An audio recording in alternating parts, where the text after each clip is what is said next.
Mutual fund transmission, अपने fund का nomination न करने का क्या परिणाम होगा? अपने पिता के स्वर्गवास के बाद अलका को उनके फाइलों में कुछ म्यूचुअल फंड स्टेटमेंट मिले।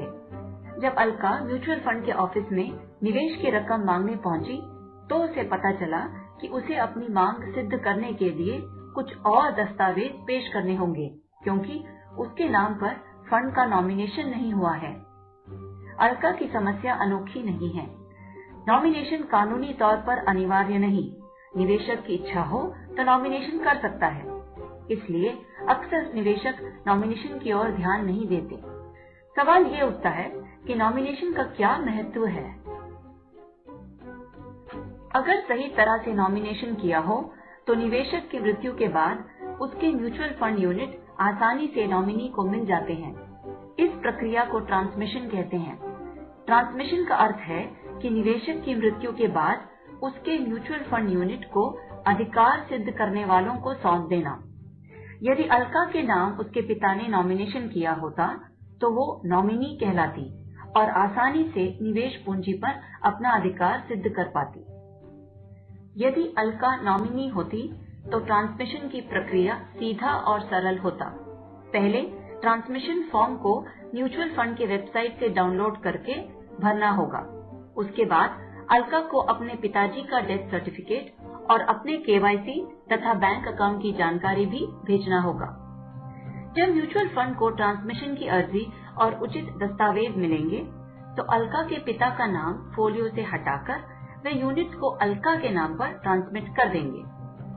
परंतु अलका नॉमिनी नहीं है तो उसका काम थोड़ा मुश्किल हो जाएगा। निवेशक की मृत्यु के बाद उसकी पूंजी के कई हकदार हो सकते हैं। म्यूचुअल फंड की कार्यवाही निवेशक की आज्ञा के अनुसार ही होगी। अगर निवेश का संयुक्त होल्डर हो और वो जीवित हो तो पहला हक उसका होगा।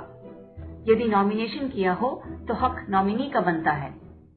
अगर संयुक्त होल्डर न हो और निवेशक ने नॉमिनेशन भी न किया हो तो हक कानूनी उत्तराधिकारियों का है, जिन्हें अपना अधिकार सिद्ध करना होगा। अधिकार सिद्धि के बाद ही ट्रांसमिशन की प्रक्रिया हो सकती है। अलका न संयुक्त होल्डर है न नॉमिनी। उसकी माँ और भाई भी कानूनी उत्तराधिकारी हैं। इसलिए अलका को अन्य उत्तराधिकारियों की तरह अपने हक की मांग करनी होगी। अलका को ये स्थापित करना होगा कि वह अपने पिता के निवेश की उत्तराधिकारी है। इसके लिए उसे कुछ खास डॉक्यूमेंट्स की जरूरत पड़ेगी। इन डॉक्यूमेंट्स को मूल डॉक्यूमेंट के साथ वेरीफाई कराने के बाद अटेस्ट और नोटराइज कराने की आवश्यकता होगी। यदि अलका के पिता ने वसीयत छोड़ी हो जिसमें अलका को हिताधिकारी माना गया हो तो वसीयत को स्थापित करते हुए कोर्ट से प्रोबेट को पेश करना होगा। यदि कोई वसीयत न हो तो कोर्ट से सक्सेशन सर्टिफिकेट चाहिए, जिसमें अलका को उसकी माँ और भाई के साथ उत्तराधिकारी का दर्जा दिया हो। अलका की माँ और भाई को नो ऑब्जेक्शन सर्टिफिकेट पर हस्ताक्षर करना होगा, जिसमें ये लिखा हो कि वे म्यूचुअल फंड निवेश पर अपना हक त्याग रहे हैं। म्यूचुअल फंड को भी एक इंडेमनिटी बॉन्ड की आवश्यकता पड़ेगी, जो फंड को भविष्य में किसी अन्य हकदार की मांगों से मुक्त करे। आवश्यक है कि नियमों और कानूनी शर्तों को समझकर अलका सही और संपूर्ण डॉक्यूमेंट म्यूचुअल फंड को पेश करे। मृत निवेशक के निवेश को समानता से उसके उत्तराधिकारियों के बीच बांटे, ये जिम्मेदारी म्यूचुअल फंड की नहीं है। यदि फंड नियमित प्रक्रिया के अनुसार निवेश की रकम नॉमिनी या अन्य हकदार तक पहुंचा दे तो वो अन्य जिम्मेदारियों से मुक्त है।